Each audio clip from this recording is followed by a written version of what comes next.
Subscribe to Awaaz today. Click on the bell icon for latest national and international buzzing news.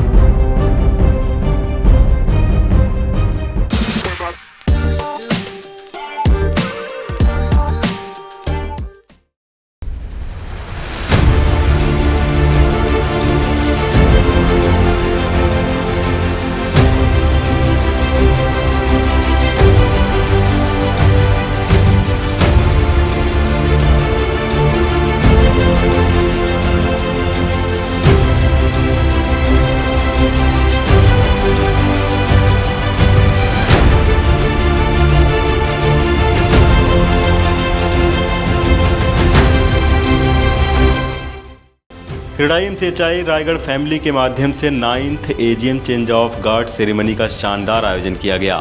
इस कार्यक्रम के chief guest president of CREDAI national Boman Irani, guest of honour president of CREDAI MCHI Dominic Romell शामिल होकर कार्यक्रम की शोभा बढ़ाई। चेंज ऑफ गार्ड सेरेमनी में पास्ट प्रेसिडेंट मधु पाटिल ने कार्यक्रम में उपस्थित सभी मानरों के सामने क्रेडाई एमसीएचआई के नए प्रेसिडेंट महेश नागराजन को जिम्मेदारी सौंपी।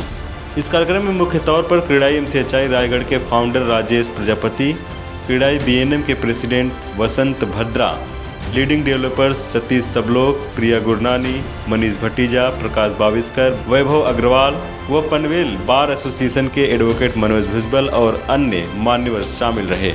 इस दौरान रियल एस्टेट में आ रही बाधाओं पर भी डिस्कस किया गया। इस कार्यक्रम में उपस्थित लोगों ने कार्यक्रम की सराहना करते हुए क्रेडाई एमसीएचआई के नए प्रेसिडेंट को बधाई देते हुए उनका स्वागत किया। तो पहले तो बात यह है कि कोई भी ऐसा बिजनेस नहीं है जिसमें जब ग्रोथ होती है उसमें समस्या नहीं आती।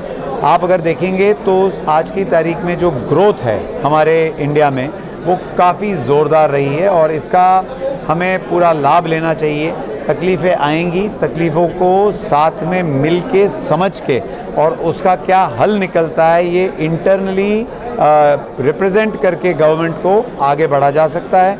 मैंने देखा है गवर्नमेंट आज की तारीख में काफ़ी आज की तारीख में ही नहीं, मैं कहना चाहता हूँ बहुत सालों से इंटरैक्ट करते रहती है क्रेडाई के माध्यम से और हमारे डेवलपर्सों की सारी पॉइंट्स वो समझना चाहते हैं और समझ के इसका राइट आंसर क्या होना चाहिए एटलीस्ट हमारे व्यूज़ लेके वो अपना व्यू बनाते हैं।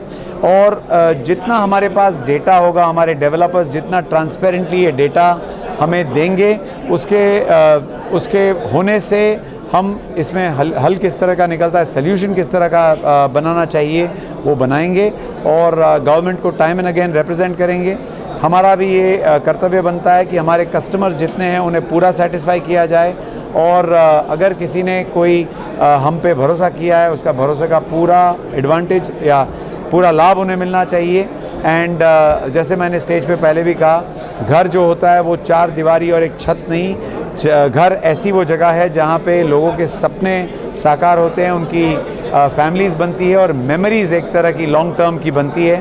तो ये जो टास्क है हम जो कर रहे हैं वो काफ़ी इंग्लिश में एक वर्ड है ह्यूमन टास्क है और किसी को रोटी, कपड़ा या मकान देते हैं तो रोटी एक दिन के लिए एक मील के लिए खुश करती है, आपके कपड़े जो हैं वो एक दिन के लिए आपको खुशी देती है, लेकिन एक मकान अगर अच्छा हो तो आपकी पूरी ज़िंदगी उससे सुधर सकती है।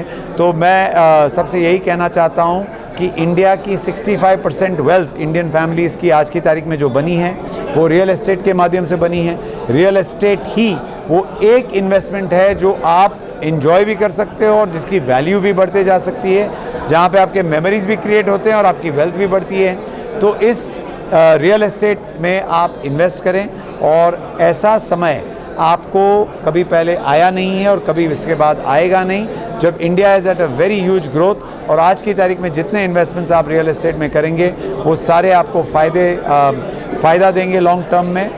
ये ऐसा हमारा कहना है। देखिए मैं आपको एक बात ओपनली कह दूं कि ये बिज़नेस काफ़ी टफ़ है और इस टफ़ बिज़नेस में काफ़ी तरह के लोग आ जाते हैं जिनको ऐसी समझ होती है कि ये मैं भी कर सकता हूँ, लेकिन क्रेडाई के माध्यम से हमने इन द लास्ट 8-10 ईयर्स लोगों को बहुत सारी एजुकेशन या बहुत सारे पॉइंट्स के बारे में बताया गया है और हम टाइम एंड अगेन यही कहते हैं कि आपको अगर शॉर्ट टर्म में रिच होना है तो ठीक है, आपको जो भी करना है करिए, लेकिन अगर आपको लॉन्ग टर्म वेल्थ जिसे कहते हैं क्रिएट करना है तो उसके लिए आपको लंबा सोचना पड़ेगा, अच्छी पद्धतें एम्प्लॉय करनी पड़ेगी, लोगों के सपने पूरे करने पड़ेंगे।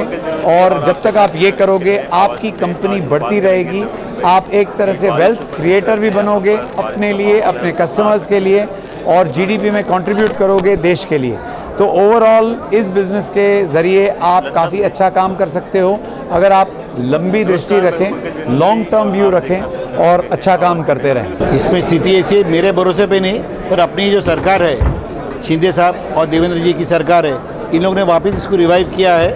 और जो अपनी हाउसिंग इंडस्ट्री की चीफ सेक्रेटरी है ACS मैडम, उसने ये प्रस्ताव दिल्ली में वापस कर दिया है कि ये ज़रूरी है कि महाराष्ट्र में हाउसिंग फॉर ऑल के कारण प्रधानमंत्री आवास योजना के नीचे ये चालू होना चाहिए स्कीम। और उसमें हर एक चीज़ हो रही है कि जो लिमिट 3 लाख की थी उसको शायद बिकॉज ऑफ 7th पे कमीशन वो बढ़ाने वाले भी है, ऐसी हमारे सूचना है।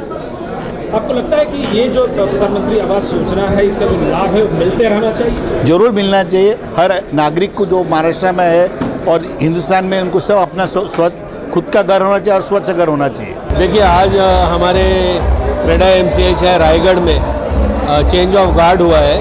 हर प्रेसिडेंट जब उसका टर्म ख़त्म होता है उसके बाद उसका जो नेक्स्ट प्रेसिडेंट होता है उसको अपना गार्ड देता है। इस टाइप से एक चेंज ऑफ गार्ड हुआ है आज यहाँ पे। और यहाँ पे जो हमारे क्रेडाई के पूरे भारत के जो अध्यक्ष हैं वो आए थे, बमन ईरानी जी, और हमारे क्रेडाई MCHI के अध्यक्ष श्री डोमिनिक रोमेल जी आए थे। और इन दोनों ने मिलके ये चेंज ऑफ गार्ड को इफ़ेक्ट किया। और इस चेंज ऑफ गार्ड के उपलक्ष्य में बहुत सारे इश्यूज़ भी बात हुए कि किस तरीके से इश्यूज़ को रिज़ॉल्व करना है और कैसे उनका हल पाना है। तो जैसे कि मावेजा, एडिशनल लीज प्रीमियम, MSRDC के इश्यूज़, MMRDA के इश्यूज़, तो बहुत सारे इश्यूज़ थे जिसके बारे में बात हुआ। PMAY के इश्यूज़ हैं, GST के जो इश्यूज़ हैं, तो ऐसे इश्यूज़ जो कि सेंट्रल गवर्नमेंट से संबंधित है और साथ ही में स्टेट गवर्नमेंट से संबंधित है, ऐसे इश्यूज़ को हम लोगों ने उठाया। और क्रेडाई के नेशनल लीडरशिप ने हमारा पूरा साथ देने का वादा किया है। और उसी के साथ साथ क्रेडाई MCHI के लीडरशिप ने भी हमारा पूरा साथ देने का पूरा वादा किया है। और हम ये समझ रहे हैं कि महेश नागराजन जो कि नए अध्यक्ष बने हैं, तो वो उनके टेन्योर में एक अच्छा काम करेंगे, एक अच्छी सोच से सबको साथ में लेके सम्मिलित करके अपना इश्यूज़ को रिजॉल्व करेंगे और बिल्डर की फ्रेटर्निटी को साथ में ले आएंगे। अलग अलग जो डेवलपर्स एसोसिएशंस हैं उनके लोगों को मुद्दों के आधार पे साथ लेके आएंगे और हम लोग साथ में मिलके इन विषयों को रिजॉल्व करेंगे। मैं गवर्नमेंट के कमिटी में हूँ जो कि फाइनेंशियल इश्यूज़ जो डेवलपर्स फेस कर रहे हैं सिडको में, उसके ऊपर काम कर रहे हैं। जैसे कि मावेजा, ALP, आर्किटेक्ट का लेटर का को ये देना और इंफ्रास्ट्रक्चर के इश्यूज़, NOC फॉर मॉर्गेज, जो फाइनेंशियल इश्यूज़ हैं उसके ऊपर हमारी कमेटी वर्क कर रही है। और जल्दी हम लोग उसका अच्छा सल्यूशन जो बिल्डर्स और डेवलपर्स और रियल एस्टेट होम बायर्स को फ़ायदा देगा, ऐसे इश्यूज़ को हम लोग रिजॉल्व करने वाले हैं। और मुझे लगता है कि नवी मुंबई का जो फ्यूचर है काफ़ी ब्राइट है। यहाँ पे गवर्नमेंट में के तरफ से बहुत सारा इंफ्रास्ट्रक्चर और अन्य जो इन्वेस्टमेंट आ रहे हैं, उसके वजह से नवी मुंबई का जो रियल एस्टेट मार्केट है बहुत अच्छे से फलेगा, फूलेगा और उसमें हम लोग बहुत बढ़ोतरी देखेंगे। मेरा टेन्योर जो MCHI रायगढ़ का एज ए प्रेसिडेंट था वो लगभग 2 साल था। 2 साल में मैंने गवर्नमेंट डिपार्टमेंट से या अपने बिल्डर फ्रेटर्निटी के लिए जो भी काम करना था मैंने अपने ट्रांसपेरेंसी के हिसाब से और सभी कमेटी मेंबर्स को साथ में लेके जो मैं पूरा कर सकता था वो पूरा किया। जो अधूरा है वो आज मैंने महेश जी को चार्ज दिया है प्रेसिडेंट का, आगे का जिम्मेदारी वो संभालेंगे, उनके साथ हम लोग रहेंगे। और ऐसा ही MCHI रायगढ़ को